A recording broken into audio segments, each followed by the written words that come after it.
Welcome everyone to the Michigan Audubon Bird Friendly Communities Lunch and Learn webinar series. This is the first in our series of webinars that will happen on the second Tuesday of the month at noon for about 45 minutes. Each month we'll have a different topic that's related to our Bird Friendly Communities program, where we can do more of a deep dive into those topics. My name is Lindsay Cain, and I am the Education Coordinator at Michigan Audubon. I'm also joined today by Linnea Rouse, who is our Conservation Science Program Coordinator. She's going to be helping me by monitoring the question box. So if you guys have questions throughout the presentation, you're welcome to add those there. That being said, this program is being recorded, so it will be available to view later, either through our Facebook page or through our YouTube channel. I'm hoping to get that uploaded by the end of this week at the latest. So you can rewatch it there. If you're joining us live, there's two ways you could be joining us, either through Zoom or through our Facebook live stream. If you have questions while we are going through all of the information, please feel free to add them to the Q&A box on Zoom, or you can add them to the comment section of the Facebook feed. We will try to answer as many questions as possible. If we get a lot, we might run into some snags with that. And if that's the case, we can follow up later. Also, if you have questions at a later time, or if you're watching the recording and you want to reach out to us with any questions, you're welcome to email us at our general email address at birds@michiganaudubon.org, and somebody will get back to you as soon as possible on that as well. So welcome again. We're really happy to have you here today, and I'm really excited to be the one who gets to talk to you for this first Lunch and Learn webinar. So today I am going to be doing an overview of the Michigan Bird Friendly Communities program. And this Bird Friendly Communities program is exactly like it seems. It's the idea of building a community that is more bird friendly. The great part about this is that a community ranges in size and shape, and we really have steps for any one of these communities to be able to become more bird friendly. So whether that community is your city or your town, your neighborhood or subdivision, your workplace or business, your school, or even your home, whether that's a house, an apartment, or whatnot, there are things that each of us can do to be more bird friendly. And I'm hoping today to be able to give you those things at a scale that works for you as well. So if you do or don't know, maybe, I don't know, Michigan Audubon connects birds and people for the benefit of both through conservation, education, and research efforts in the state of Michigan. We are a statewide organization, and we work to help the birds throughout the state. But we need your help to do that. And this Bird Friendly Communities program is a really great way to be able to get involved and do something for the birds. And it fits right along with our mission in connecting birds and people for the benefit of both, and focuses on all of those things: conservation, education, and research. So today, I'm going to go over some of the big picture topics that are part of the Bird Friendly Communities program. Specifically, I'm going to talk to you about native plants, some species-specific actions focusing on Heirloom Insectivores. We'll talk about window collisions, and then also other urban threats, specifically cats. So when this program started several years ago, actually might have been 5 years ago now, we started in phases, and native plants were our first phase.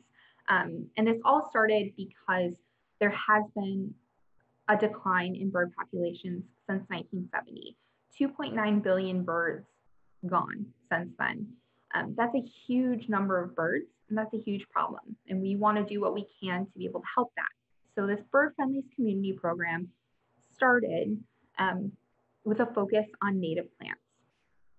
And that's because when we think about a lot of our landscapes in the urban or suburban area, there's a lot that can be done. So the backyard, or the front yard, if you will, the yard, our personal space, means a lot to us as people. It's a place to relax, a place to call our own, It's a place where you share your life with your family and friends. You enjoy nature in your backyard, hopefully, and birds and butterflies and wildlife. But it also means something to birds.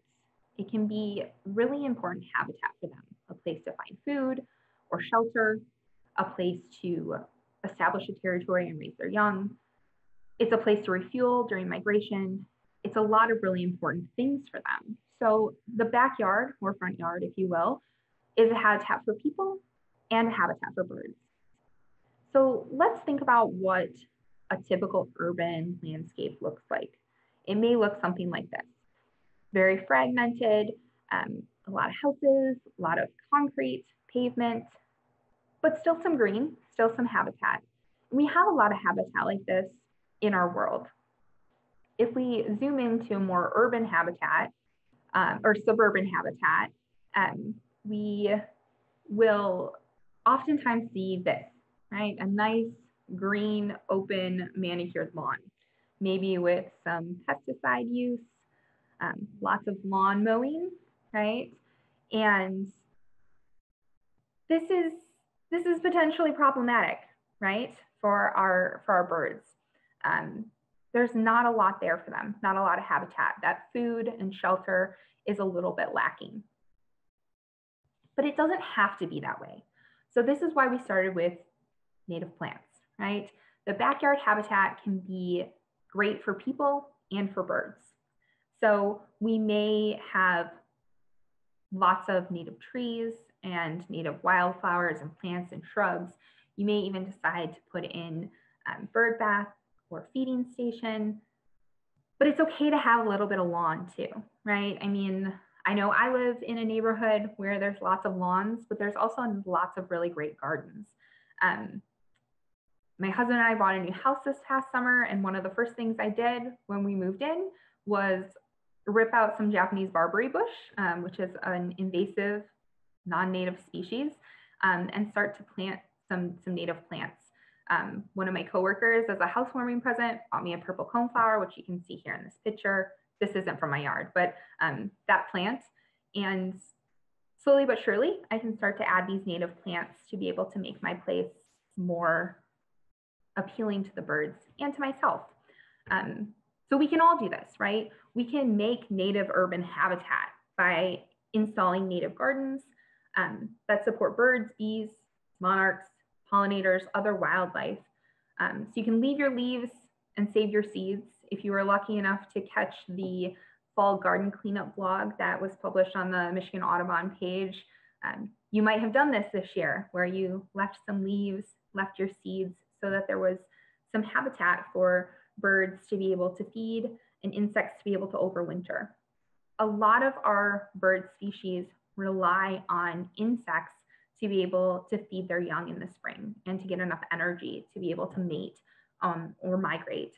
And so it's really important that we have these native gardens and these native plants to support native insects to help our birds. Really simple actions that can make a really big difference. So as part of the Bird Friendly Communities program, we were able to install some native gardens in the greater Lansing area over the years. There's one with people, so you know people have to do the hard work, but this other one here is actually right outside of our office at Michigan Audubon headquarters office, where the Michigan Nature Association is also housed. And these gardens are right outside our windows. So these are our office windows here. And it's amazing to me the difference that some native plants have made in the amount of wildlife that I'm able to see. That used to all be turf grass. And as soon as we started putting in these native plants, I really noticed that there were a lot more insects, butterflies, and even birds. And it's great because we get them throughout the year. One of the most fun things to watch is in the really early winter, when there's tall grasses there now too, when the goldfinch come, and they come in their little family groups and feed off of the plants, off of the flowers. And we also get sparrows who will climb on the grasses, and they kind of make their way down to the seed heads to pick up the seeds. And every once in a while, they kind of go flying. So it can be both enjoyable and really practical in terms of providing this habitat for birds. The next phase of our bird-friendly communities program started to focus more on aerial insectivores. So aerial insectivores are the birds that eat flying insects on the wing. There have been 160 million birds lost since 1970. That's a decrease in population size of 32%. That's huge. Pictured here is a barn swallow. Barn swallows are really charismatic, really great birds that people love to see, and 2 in 5 have been lost since 1970. It's a really big number. All of our aerial insectivores are threatened at this point due to lots of different factors, but a lot of it has to do with the fact that they are aerial insectivores and they're eating these insects that a lot of us might consider pests. So this is great for us that they can eat them, but there have to be insects for them to be able to eat and habitat for them. Our program specifically focused on 2 species, purple martin and chimney swift. And both of these birds are kind of unique in their needs from a human perspective. They're very much urban birds. They are human dependent, and they're both very charismatic birds. A lot of people really love them. Purple martins are very social. They love to be around people, and they love to be around each other. They're human dependent, and they're colony nesters. So purple martin houses you might have seen before, they look kind of like little apartment buildings or condos for birds where there's lots of different holes, lots of different nesting components or compartments for them. They also like to nest in gourds. So you might have seen a bunch of gourds hanging together. They love to be with other purple martins when they're nesting. They like to be in these groups, but they nest exclusively in these human-made structures. And so they are human dependent. They also really love to be around people. They're very social, and they're quite captivating to watch and to see. They've been in steep population declines in the Great Lakes for a while. And so there's several things that we can do to help them. Education and outreach is huge for these birds because they are very specific in their needs and what they prefer when they're breeding.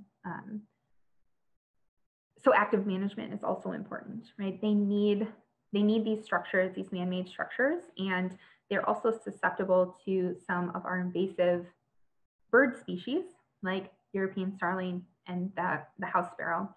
So we have to manage for those as well by paying attention to what is happening to these populations. Again, native plants are important because they need insects, and the insects need native plants to be able to survive. Pesticide use is a problem because if you're killing these bugs, there's no food for the purple martin. Climate change is also affecting purple martins in their range and their distribution. But sharing our experiences with these birds can be really important. There is a colony registry on the Michigan Audubon website. So if you have a colony or you know of a colony that you want to report to Michigan Audubon, you can do that through our website. We're also always looking for volunteers to help us monitor the colonies that we do have. We'll be talking more about purple martins in one of our later Lunch and Learn series. So if this is something that interests you, you can learn more about them at that point. There's also information available on our website. Chimney swift are another one of these birds that can be social, but are also human dependent because they nest in chimneys, hence their name. So they nest almost exclusively, pretty much exclusively in chimneys or man-made structures. But they've also had a steep population decline. If you think about buildings that are being built now, we don't need chimneys the way we used to need chimneys. So a lot of businesses and houses are being built without them. And if you know people who have a chimney on their house, chances are they might have capped it. We don't want pests in our house, right? Well, that's really important habitat for a chimney swift. These chimney swift are also really great because they're really easy to identify. I love birds that are easy to identify. They have this very characteristic shape. They look like cigars with wings. So they've got this, round body with points on both ends. They also make a very distinctive chattering noise. And so once you're able to identify them, you're always able to identify them. And I think they can be a really fun species to engage people of all ages. So another cool thing about Chimney Swift is that during migration in the fall, they roost together in really large groups. So typically you only have one pair of Chimney Swift nesting in a tower. But in the fall, when they're migrating, they roost together for safety and warmth. And so you can get hundreds or thousands of these birds sharing a large chimney. And right around dusk, when they're coming in for the night, because they're catching those last insects of the day, they can create this tornado of birds, or birdnado, if you will, where they circle the chimney and then they just kind of start diving in. Chimney swifts have very unique structures in that they cannot perch. They're not like most of our songbirds. They aren't perching birds. So they can't land on a tree the way you would normally think of a bird landing on a branch. They have all of their claws in the front, so they have to hang. And so a chimney has the perfect gripping surface for them. So how can we help these chimney swift? Well, we can create these nesting towers built in public spaces. So here are two examples of artificial nesting structures that we built for chimney swifts over the last few years. So the inset here with the people is a photo from Waldemar Nature Center, which is a nature center in Lansing. Volunteers helped to erect that tower, and it's on the nature center property, so they can monitor it. The larger picture in the back is a chimney swift tower that we just finished this past summer at a local middle school in Okemos, where we're working with a 5th grade teacher. And so the kids will be able to actively monitor that. The other cool thing is they do actually have a chimney on the roof of their gym, where we have been able to host Swift Night Out, which is an event for public monitoring of these roost sites. So in the fall, when they're gathering in large numbers, and you can count them, you could host a Swift Night Out. If you're interested in chimney swifts, we'll also talk more about these at a later Lunch and Learn, or you can learn more about them on our website. Next, I want to move on to talk about window collisions, which is another urban hazard for birds. So a lot of birds migrate at night. It can be really hard for them to migrate at night because of light and glass pollution, or light pollution. So a lot of nighttime lights can be really hazardous for birds migrating at night. But during the day and at night, reflections also cause hazards with collisions and windows. So you can get the reflection of the sky or vegetation. You can also, if there's an open throughway where there's glass on both sides and there's plants on the inside, it can look like there's a passageway for them. I don't know about any of you, but I definitely have run into my fair share of glass doors or windows that I didn't realize were there. But birds don't have the same reasoning skills that we do either. So they don't see the outline of a window and assume that there's glass there. If it looks like they can pass through, they're going to try. And that can result in this picture here where you have this window print of a bird.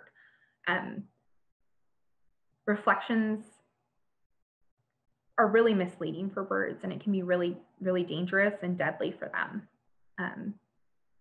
These pictures are all big buildings with lots of glass, but it's not just these buildings that are a problem. The average house kills 1 to 2 birds every year from window strikes. And so it's important to pay attention to those window strikes and those potential hazards in your own home or business as well. So in order to prevent window strikes, it's really important to pay attention for those window strikes. So you can monitor your windows at home or in your community. Globalbirdrescue.org is a place to be able to submit data and report these. Bird-friendly tape, window tape, is also a really great way to break up the reflection. There are also other tools that can be applied to the outside of the window to help break up the reflection.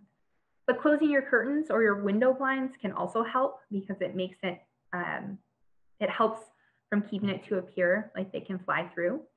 Turning off lights at night is also a really big deal for avoiding window collisions, both indoors and out, because that light can be really distracting to birds and it can cause some confusion and create potential hazard of them running into windows.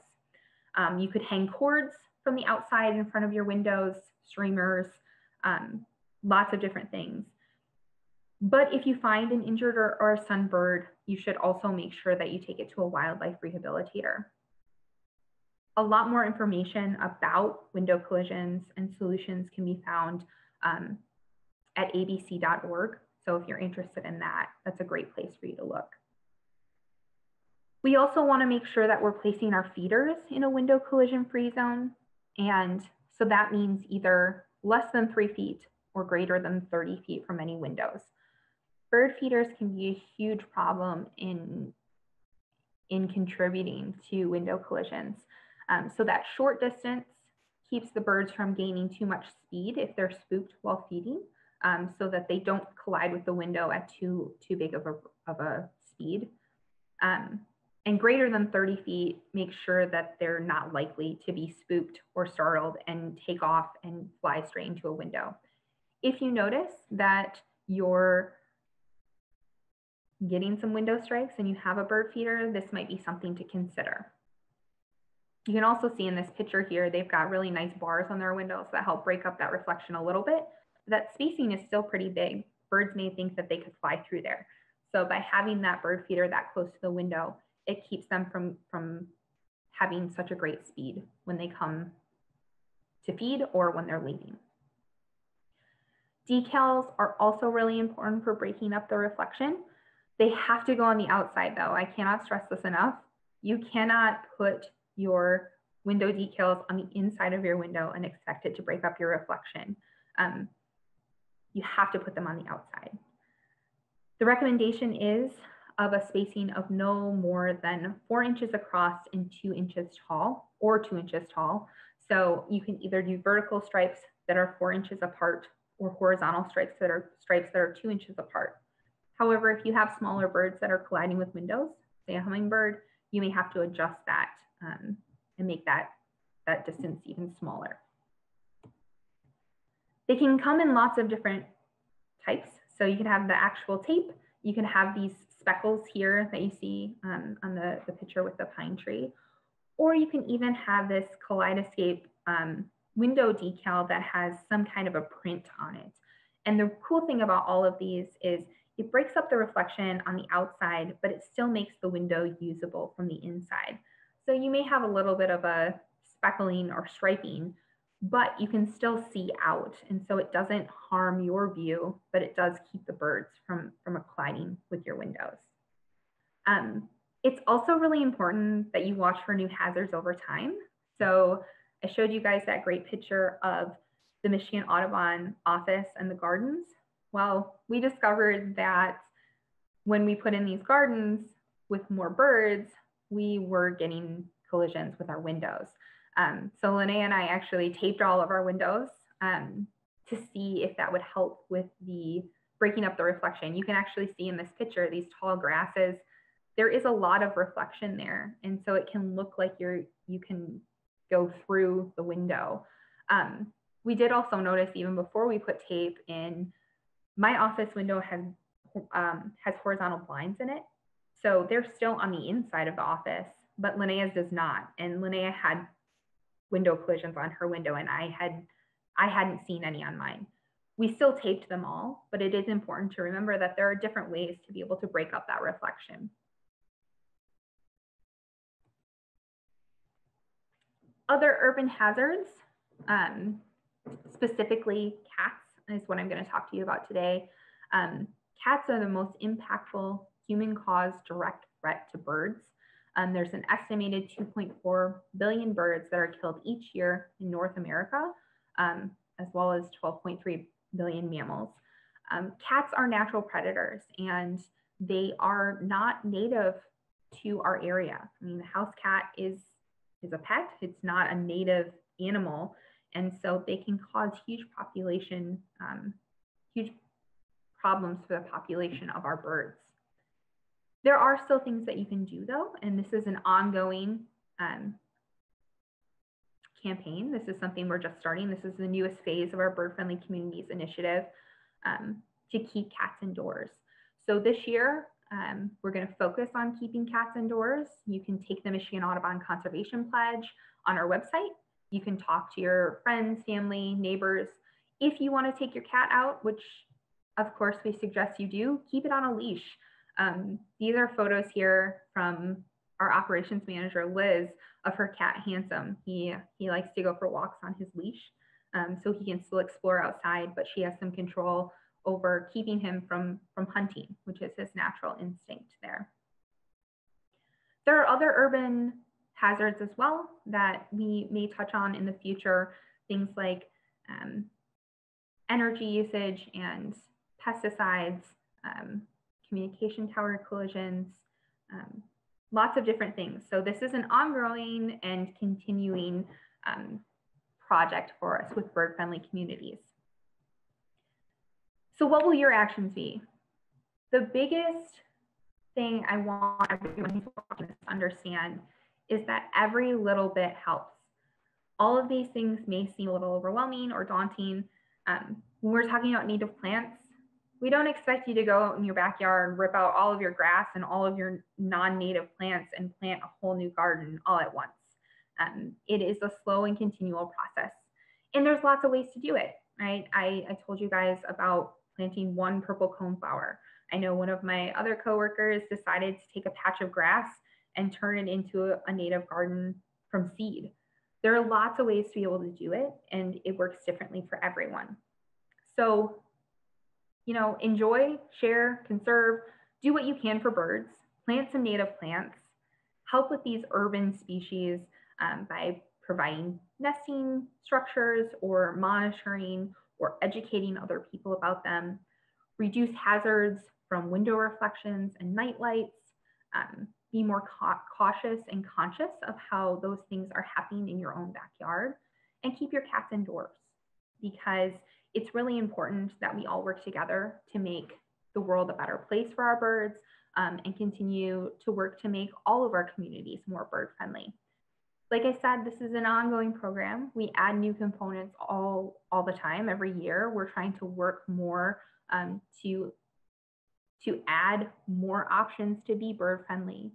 The more we learn, the more we know, the better that we can do. And we're hoping that you guys all can take some actions to help as well.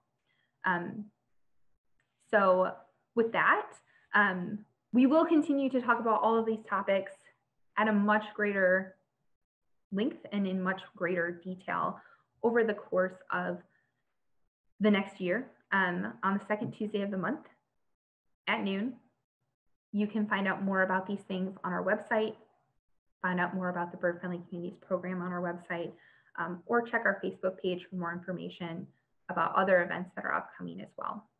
So with that, I would love to answer any questions that we might have.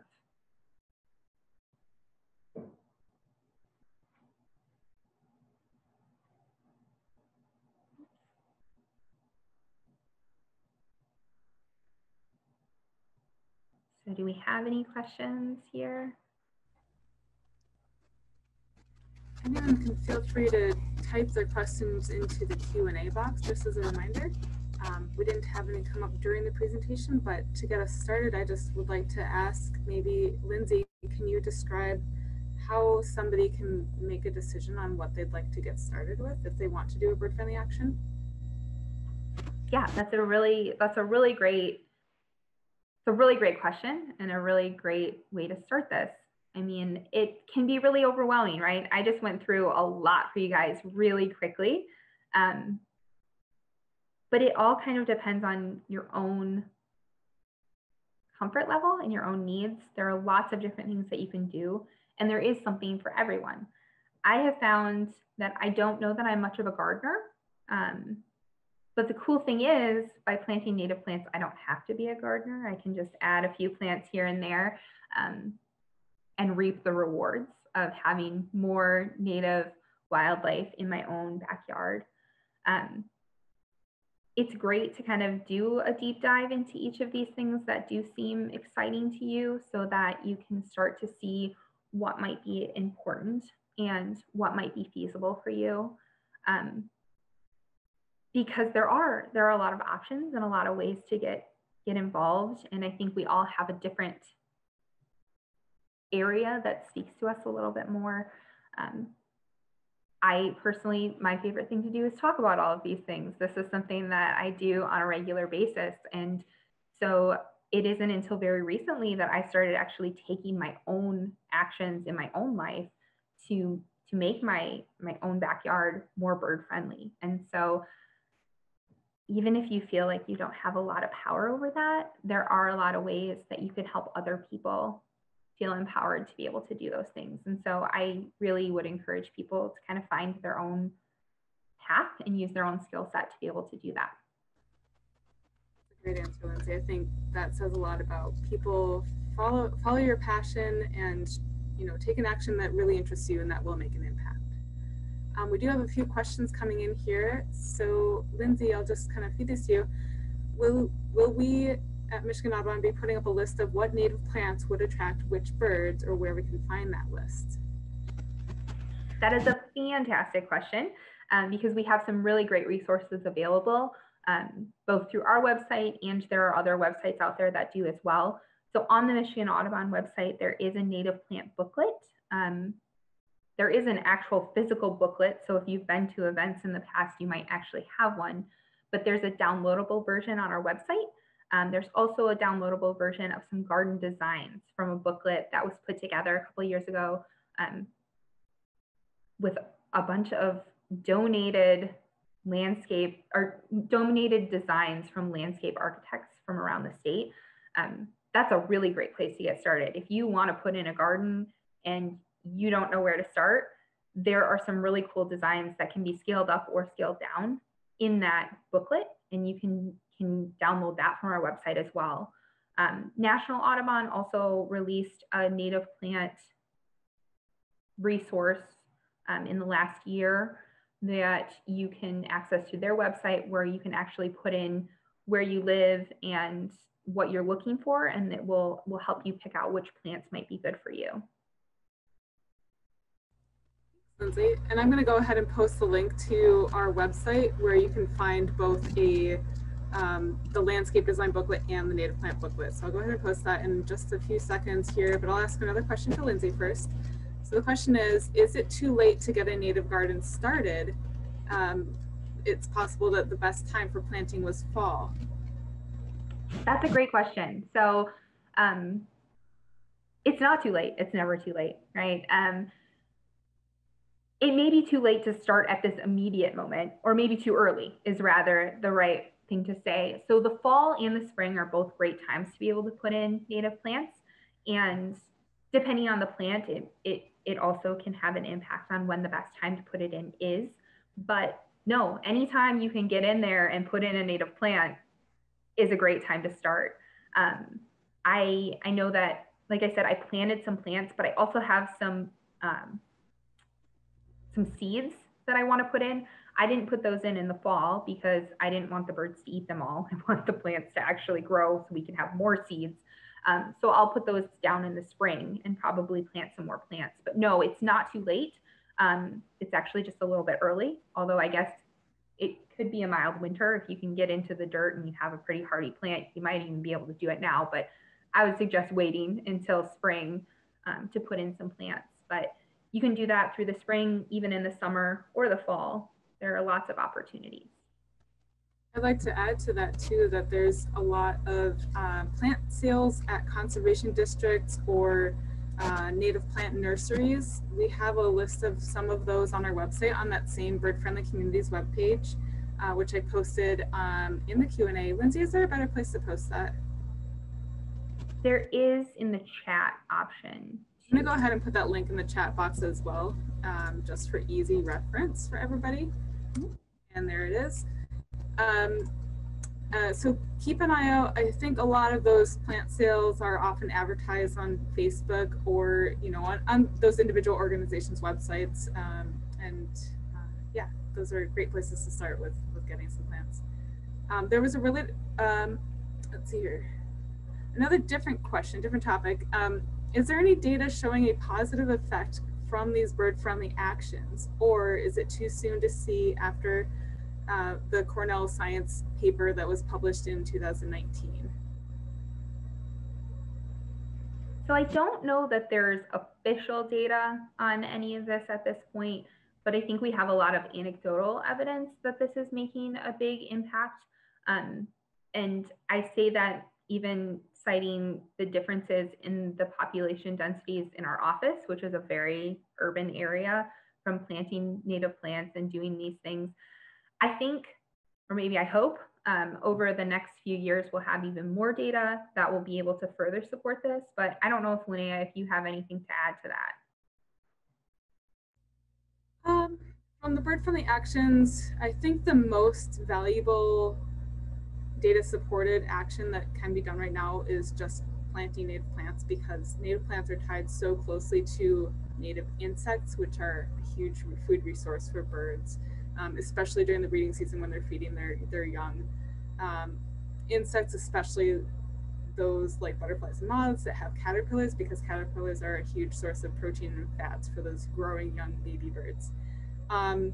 As far as some of the other actions that can be done, like putting up chimney swift towers, that still remains to be seen. There has been success in parts of the country, especially in the southern parts of Chimney Swift Range, and we haven't had enough time here in Michigan to really see the success, for example, of the towers that Michigan Audubon has put up. So we're still waiting on that to see how that'll work. So yeah, hopefully that answers that question. Let's see, here's another chimney swift related question. Does it make sense to have a chimney swift structure in a suburban backyard? So this is one of those it depends questions. And I don't like to use the answer it depends, but I will tell you what I mean by it depends. There's no reason that you can't in your own backyard. However, there are some specifications that you need in order for it to be worth your time and effort, and be successful. Like Linnea just mentioned, we are still waiting for that first official successful nesting pair in a chimney swift tower in the state of Michigan. And I'm really feeling optimistic. I'm hoping that it's going to happen soon. But in order to even get to that phase, you need to make sure that you have the right kind of space for the chimney swifts. So you have to make sure that you have enough space away from larger structures where a predator could potentially climb up the tower or jump over onto the tower. So you don't want it to be under anything that's overhanging or too close to your house or any other structure. You also have to make sure there's enough room for the chimney swifts to have that swooping space.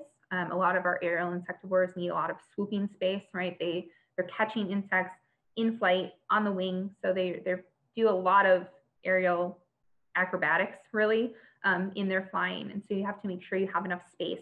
So if you have the space and you have the right, the right area for it, then I think that's definitely doable.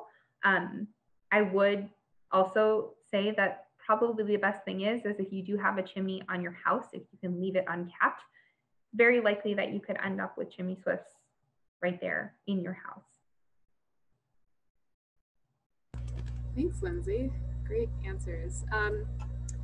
Another question about windows.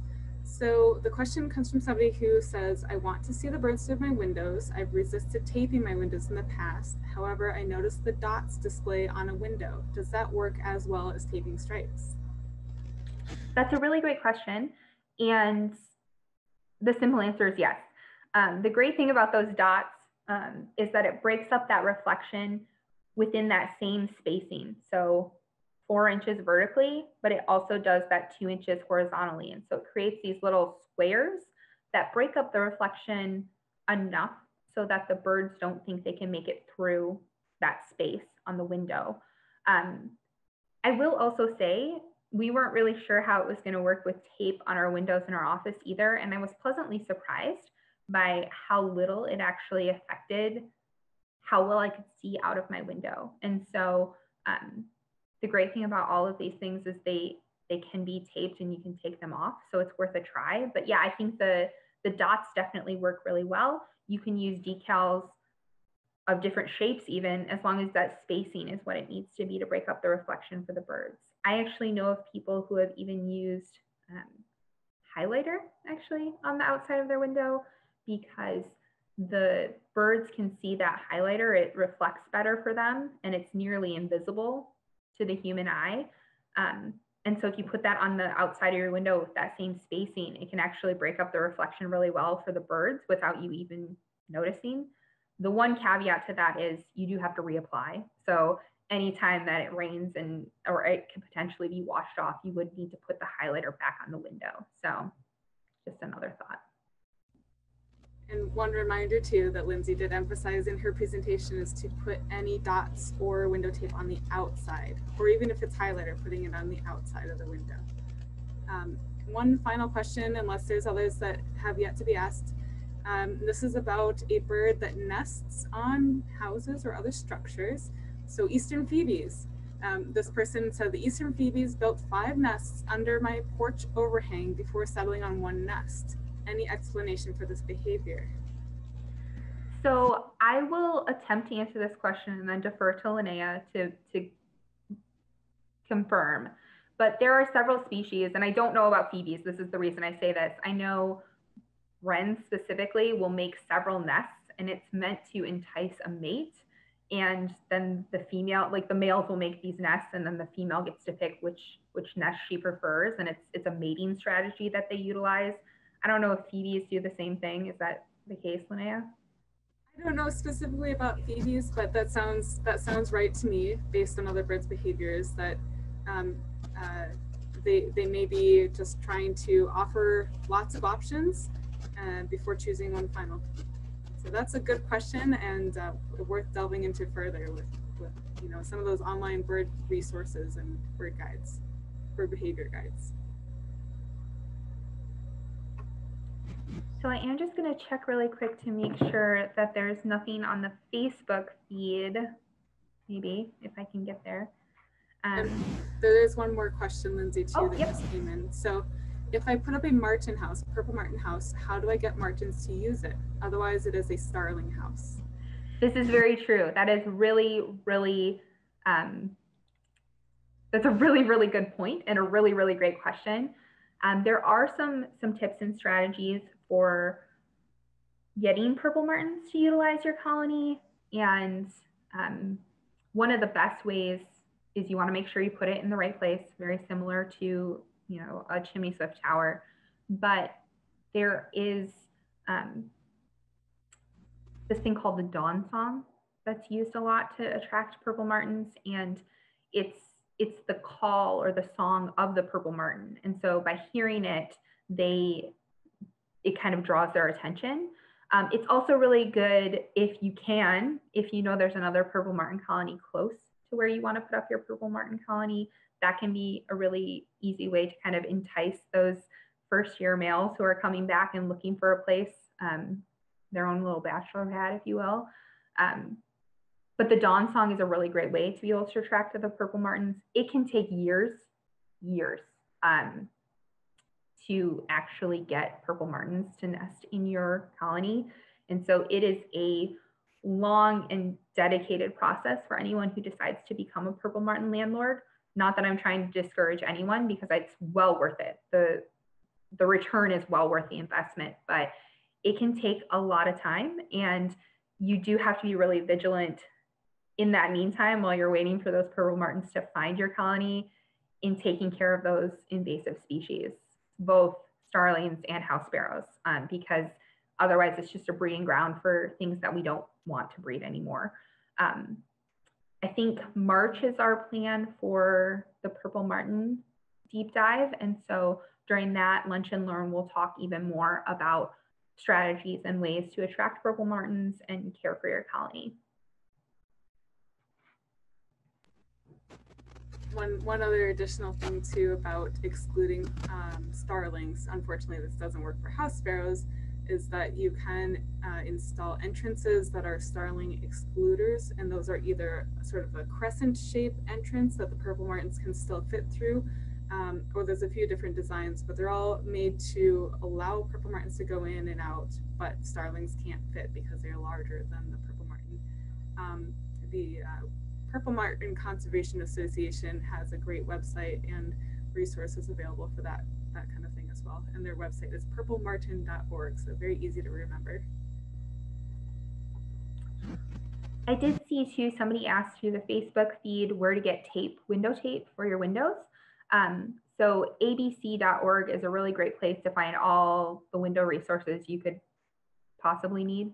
There are other places to get it too, but they've got a lot of really great links on their website. And so that's where I would suggest you start. All right, well, with that, I would like to thank you all for joining us and encourage you to join us again in the future for a deeper dive into more of these topics to learn more. In the meantime, please feel free to check out michiganaudubon.org for more information about the Bird Friendly Communities program, as well as other programs that we're working on as an organization. I appreciate very much that you spent this last 45 or so minutes with us, and I look forward to seeing you guys all again in the future.